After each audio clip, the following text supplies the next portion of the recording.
પહેલા તો બેસાતું જ નહોતું, પગ જ નતા મોડતા મારા. હા, ઊભા રહેતા તો 10 મિનિટમાં આમ થાય કે બેસી જાઉં. અત્યારે તો પગ મોડીનું એક્સરસાઇઝ જે બધી કરી લઉં છું. પણ અત્યારે ઘરે પણ 2-2 કલાક સુધી કામ કરું છું, કોઈ પ્રોબ્લેમ થતી નથી. મારું નામ સંગીતા સોની છે. અમે હિંમતનગરથી આવ્યા છે. મારી ઉંમર 51 છે અને મારું વજન 79 છે.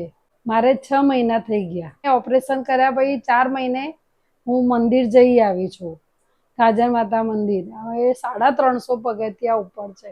મારે બિલકુલ પ્રોબ્લેમ આવી નથી એની. ત્યાંથી મને ઓપરેશન કર્યા પછી બહુ સારું છે. હું શાંતિથી ચાલી શકું છું, ઘરમાં કામ કરી શકું છું, નીચે પણ બેસી શકું છું અને જે આસન સરે બતાવ્યા હતા એ પણ સારી રીતે હું કરી શકું છું. હા, વજ્રાસનમાં પણ હું બેસી શકું છું. હવે અત્યારે મને કોઈ પ્રોબ્લેમ નથી આટલી. હું સીડી પણ ચડું અને નીચે પણ બેસી શકું છું. તે ઓપરેશન પછી બહુ સારું છે. હું તો બધાને, અમારા સગાવાલાને બધાને કહું કે તમે કરાવો, રસ્તોની હોસ્પિટલ જઈ અને ઓપરેશન કરાવી આવજો.